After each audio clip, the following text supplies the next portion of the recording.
Welcome back to my channel, Faceless Row here, ang inyong host. Maraming salamat po sa lahat ng mga umantabay, nagbigay ng komento, sumuporta sa ating pong ginagawang vlogging. Kaya nais kong sabihin sa lahat na yung topic natin about kay Kaloy, alam niyo sa totoo lang, nalate ako ng pag-upload pero napanood ko kanina, no? Very fresh yung sagot ni Kaloy sa kanyang mom, no? Nag-circulate sa social media kung ano yung mga sinabi na kanyang nanay at ito na yung kanyang kasagutan, no? Mga ilang araw din siya na nahimik pero ngayon ay nagsalita siya. Pakinggan natin si Kaloy, guys. Dito ko na May po mga gusto ilalagay. lang po akong i-clarify doon sa Ayan. mga interviews at mga sagot ng nanay ko po sa mga interviews niya po. Unang-una po yung 70K na incentives po na sinasabi niya from World Championships 2021 po. Unang-una po 2022 po yun. At hindi lang po 70K yung na-receive ko po doon. Alam ko 6 digits po yun. Dahil dalawa po yung nakuha kong medalya. After nun, mga bandang December, umuwi ako sa Pilipinas. Nakikita kami ng mama ko.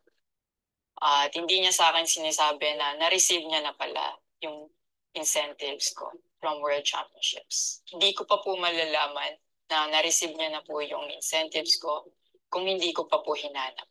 Never ko na po na-receive yung incentives ko po na yon. At never ko na rin naman po na hiningi yun sa kanila. Binigay ko na at wala na po yun sa akin. Ang sa akin lang naman, gusto ko malaman kung saan napunta yung incentives ko. Yung principal po kasi dito wala po sa liit o laki ng amount po na incentives po na ginalaw niya, kundi po sa pagtago at paggalaw niya nang wala ko pong consent, yung pinapoint ko po sa. At yung about sa red flag daw po si Chloe na sinabi ng mama ko, hinusgahan niya po agad si Chloe sa pananamit at sa pag-akto po niya. Magkaiba po ng pinalakihan. Unang-una, lumaki si Chloe sa Australia at ayun yung nakagisnay niyang culture. At ibang-iba po talaga sa Pilipinas kung paano tayo gumalaw, magsalita o manamit po. At yung about po sa yung mauubos po yung anak ko, nasabi po ng mama ko. Unang-una po si Chloe po may sarili po siyang income. Lahat po ng nakikita niyong gamit o yung pag-travel niya kung saan-saan po. Galing po yun sa pinagpaguran niya po. At bakit naman po ako mo? Kaya nga po sinabi po, si Chloe po may sarili po siyang income. And lahat po ng bank account po nasa mama ko po. May mga instances po talaga na si Chloe po yung sumasala sa akin. Bukod sa incentives po, nasa kanya din kasi bank account po sa monthly allowances sa pag-gymnastics ko. Eh, nung nakuha ko na yung bank account na yun, doon ko po nalaman na gusto niyo po yung laman nun. Eh, nasa akin po yung mga bank statement, withdrawal po na ginagawa niyo. Sabi niyo po nagsimula daw yung hindi namin pagkakaintindihan dahil kay Chloe daw po. Opo, totoo po yun. Dahil ever since unang-una pa lang, ayaw niya na kay Chloe kahit hindi niya pa po nakikita or nakikilala in person. And mas nagkalabuan po kami nung naglagay po ako ng boundaries sa relationship ko. Kasi pinaglaban ko po si Chloe dahil gusto ko po siya. Yung about sa training camp na kinikwento niya na si Chloe dapat wala na daw doon, sabi ng former coach ko pagdating yung dalawang magti-training camp doon. Usually, kapag magti-training camp kami, palaging naka-hotel. And miscommunicated yun na doon pala sila sa akin na mag stay. Hindi rin totoo na um, pagpunta nila doon, nung dalawang bata, dapat wala na si Chloe kasi sabay-sabay silang pumunta doon. Actually, nagulat pa yung former coach ko kasi nandun si Chloe. Winelcome naman namin sila talaga. Nag-prepare kami para sa kanila. So, hindi ko alam kung bakit ganun yung mga sinasabi niya. At yung sinasabi niya po na yung dalawang bata po dahil si Chloe yan doon, yung nakabalandra daw yung puwet po. Bilang nakakatandang kapatid po, bilang boyfriend ni Chloe po, at bilang ate at kuya po, kami po like, aalagaan po namin sila. Hindi namin po gagawin yung mga iniisip niya na gano'n. Ang dumi niya mag-isip at hindi appropriate yon para sa akin at disrespectful yon actually sa akin and kay Chloe. Eh, yung sinasabi niya na So dapat wala daw pong outsider or guest po doon sa apartment ko po. Di din po yung totoo kasi wala naman pong naka-indicate or nakalagay sa contract na bawal yung guest or outsiders sa loob po ng apartment. And actually, invited po si Chloe ng former coach ko from Japan nung SEA Games pa lang po sa Vietnam. So, sinabihan kami na invite mo na lang si Chloe sa Japan and doon kayo mag-hang up. Sabi niya pa na feeling niya daw nilalayo ako ni Chloe sa kanila. Unang-una po yun, months before nun, kasi uuwi ako parang 3 days yun. Sinabihan ko na sila na mag-i-spend time ako kay Chloe. Nagpunta kami sa Baguio. Sinama ko si Chloe. Nag-spend time kami. Nakikipag-alubilo naman po kami. Hindi naman ako nilalayo ni Chloe. Actually, pumunta pa kami sa Pangasinan. Like, po kami doon. Parang meet and greet. Yeah. Tapos after nun, nagpunta tayo ng Baguio.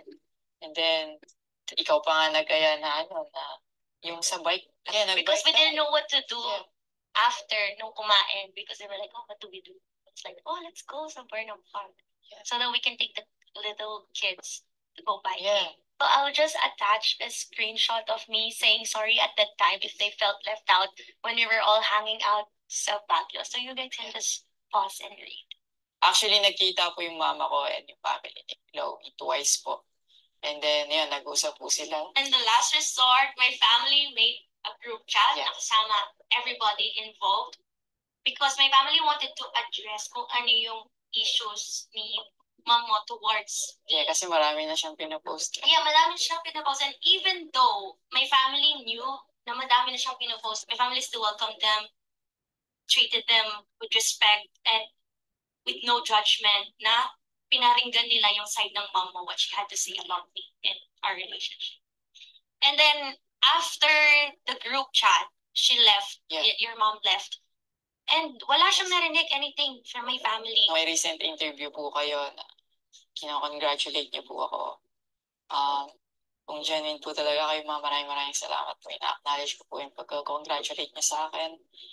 Pero nagpa-flashback pa rin po talaga yung masasakit yung sinabi sa akin at yung mga hindi nyo pag-wish well sa akin. Like, tumatatak po yun sa akin talaga. Ang message ko po sa inyo na mag-heal kayo, mag-move on, at napatawad ko na kayo long time ago. Pinagpipray ko na maging safe kayo palagi at nasa maayos kayong kalagayan dyan. At ihilan na po natin to at i-celebrate na lang po natin yung mga ginawa po ng paghihirap, pagsasakripisyo ng bawat atletang Pilipina dito sa Olympics. Yan, maraming salamat, Carlos Yulo, at kasama niya yung kanyang girlfriend no, na nagpapahayag ng kanilang saloobin tungkol dun sa mga sinabi ng kanyang mom. Kasi kung mapapansin po ninyo, pag nag-backtrack po kayo ng mga ilang araw, may mga binanggit po, binitawang mga salita, itong kanyang mommy. No? Bago pala mag-start yung Paris Olympics 2024, hindi niya in-appreciate itong si Kaloy, yung kanyang anak na lalaki, itong ating kampyon na nag-uwi ng 2 medalya na, no? Nag-upgrade at nag-upgrade din yung kanyang mga premyo. Wow! Congratulations again sa iyo, Aloy. At may mga sinabi nga no, yung kanyang mom at ang in-appreciate lang yung kanyang mga kapatid din na nasa sports, no, yung mga babae. Kaya pero siya hindi man lang siya encourage, yung tatay lang niya ang nag-encourage sa kanya. Sabi doon sa sulat, go for gold. Di ba? Mababasa natin yan sa social media. Sabi doon, go for gold. Sabi ng kanyang tatay. Pero itong nanay naman niya, hindi siya in-appreciate. Ang in-appreciate yung kanyang mga kapatid na babae na nasa larangan din ng sports. So, marami mga istorya nangyari. Pero ako naman, base sa nakikita ko, napaka-humble ng batang ito. At yung ganyang challenges bilang isang manlalaro, atleta, at tapos nagko-compete ka sa iba-ibang lugar. Tapos ngayon, Paris Olympics, international, worldwide, buong mundo nanonood sa'yo. Di ba? Yung emotional baggage, pain na especially sa mahal natin sa buhay at nanay natin, no, sinabihan tayo ng ganong bagay, parang mabigat, di ba? Ang hirap maglaro. Pero ako, naniniwala ako dahil meron siyang inspirasyon, nandiyan yung kanyang girlfriend, naniniwala ako na ito ay nagbigay sa kanya ng inspirasyon to go through. At kaya naman, I believe, no, na siya ay nakakuha ng gold medal. Dalawa, guys, dalawa. Ano kakaiba tong history na to na inuwi ni Kaloy sa bansang Pilipinas. At ang sarap pakinggan na kinakanta yung ating pambansang awit. At syempre yung mga nag-mentor sa kanya, aside from sa kanyang tatay na nag-coach sa kanya, nag-cheer sa kanya, yung kanyang girlfriend na nag-cheer sa kanya, aside from that, yung kanyang mga mentors, yung kanyang mga coaches andyan sa paligid, di ba? Kaya nakakatuwa dahil itong si Kalo ay nagbigay ng inspirasyon sa bawat mga atletang Pilipino at nag-uwi ng karangalan. Kaya naman, saludo ako sa iyo and God bless you, Kaloy. Ito po yung part 2 ng ating Kaloy's series vlog, no? Ang ating kampiyon ng taong 2024 sa Paris Olympics. Ito po si Faces Raw nagsasabing patuloy natin ipag-pray ang ating mga atletang Pilipino at maraming mga atleta na hindi nabibigyan ng ganitong opportunity. Sana naman bigyan natin ng opportunity yung iba pa natin mga atleta na meron namang kakayahan at potensyal na mag-uwi ng mga gold at karangalan sa bansang Pilipinas. Shoutout nga pala kay Red Queen Chef Dragon, no, ang ating kapatid sa FLM community, si Utol Christine. Minsan nalilito ako sa mga sa name mo, napabalik-baliktad ko, pasensya na. At regard sa iyo, siya po ay manlalaro natin sa chess, no. Sana dalangin natin, no. Hindi lang sana, no, prayerfully may mag-sponsor sa kanya kasi napakagaling nitong kapatid natin ito sa chess, no. God bless you. Yun lang mga kapatid, kita-kita muli sa next episode ng Kaloy Series vlog natin. Dito lamang sa ating YouTube channel. God bless everyone. Bye-bye.